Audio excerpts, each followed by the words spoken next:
Hello Year 9, good to see you again. Alright, so let's get straight into it. Before Easter we were doing all about metals, so what I'd like you to do to start off with is just quickly now pause the video and list as many properties of metals as you can. Off you go.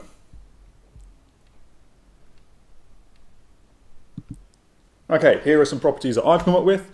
You should know that metals in general, they're all shiny, they're all very strong.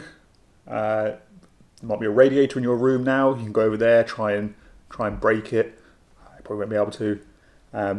They've all got high melting point. That's good for your radiator because when the hot water goes through it, it means the metal doesn't melt. Remember, not all metals have got high melting points, but in general they do. They're all good thermal conductors. That's why we use them in radiators, because the heat from the hot water is able to transfer through the metal of the radiator and into your room. And metals are also, of course, electrical conductors. So all the wires in your electrical products, they've all got metal inside them.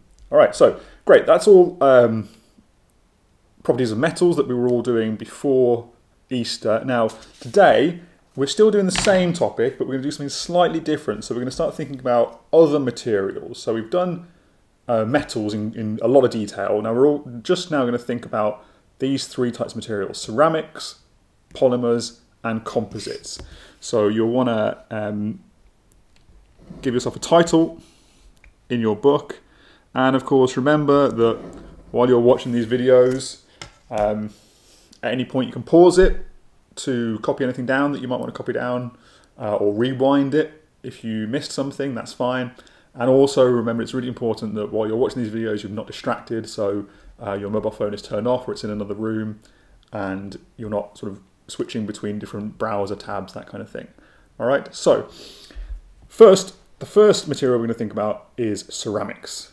Alright, now you might not have heard of the word ceramics, but you should have heard of these three objects. Okay, now these three are all made of ceramics. Slightly different types of ceramics, but you should be able to, they're all generally quite similar materials. Now, we're going to think about the properties that make them good for these uses. So what is it about bricks that makes them good at being bricks? Now they are strong, okay, which is good because houses are made of bricks, and if bricks weren't strong, then your house wouldn't be very strong. So you want your bricks to be strong so that your house can be strong. All right, and so that is a property of ceramics. Ceramics are strong. All right. Now ceramics are also used in mugs, not plastic mugs, obviously that's made of plastic. But your sort of, the China mug, that kind of pottery, that kind of thing, they're all made of ceramics. Now, the reason ceramics are good for use in mugs is because they've got high melting points. Okay, it wouldn't be very good if, when you made your cup of tea and you poured your boiling water from the kettle into your mug, if the mug started to melt. Okay, so because they've got high melting points, because ceramics have got high melting points, they're good to be used for things like mugs. And we use ceramics in toilets because ceramics do not react with water. Okay, obviously when you flush the toilet, lots of water goes through the system. If the toilet was made of a material which reacted with water, that would be a bit of a disaster. Now, obviously,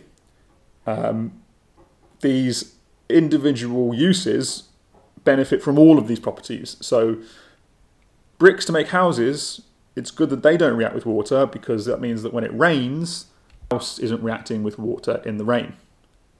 All right. Now, of course, it's good that a mug doesn't react with water because you need to make a cup of tea in it. All right. So, these properties, so we can think 1, 2, 3.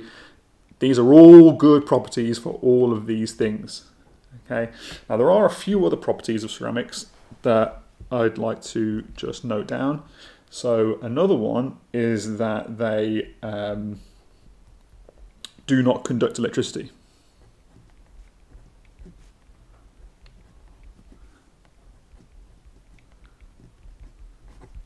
And you can try that.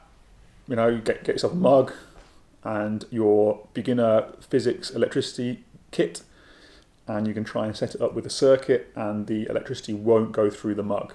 Similar to how we did in class with bits of plastic and bits of wood, the same with your mugs.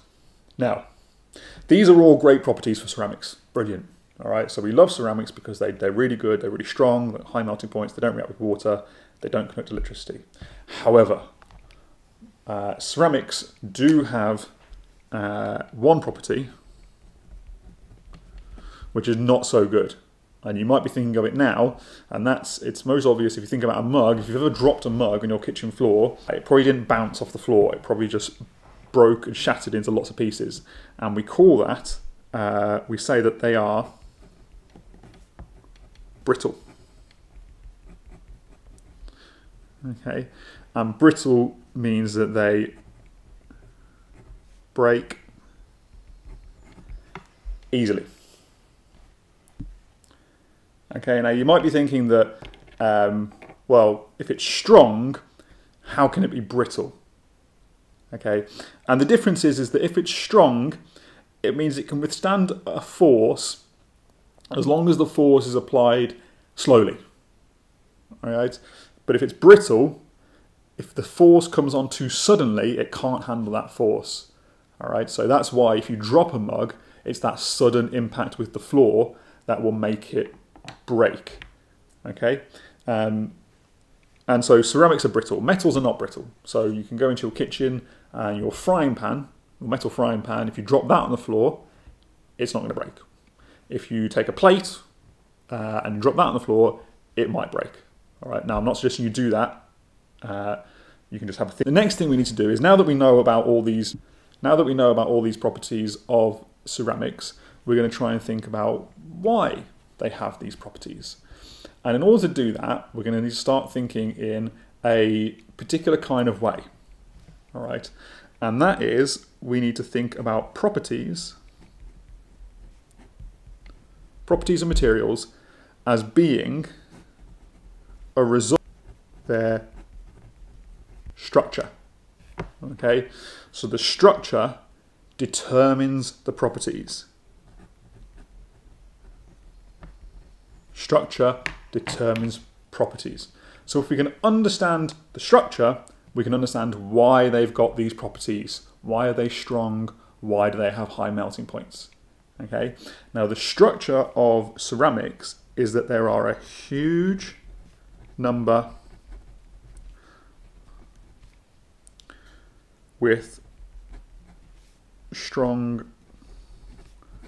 forces between them. So if there are a huge number of atoms with strong forces between them, what does that mean? Well, it means that lots of energy is needed to break all of these forces. Okay, you can imagine if there's lots and lots of atoms and there's all really strong forces in between them, and you want to break them, you're going to need lots and lots of energy because the forces are strong and there's lots of them. All right, and because you need lots and lots of energy, we end up with these properties, that they are strong and that they have high melting point. Okay, good. So that is ceramics.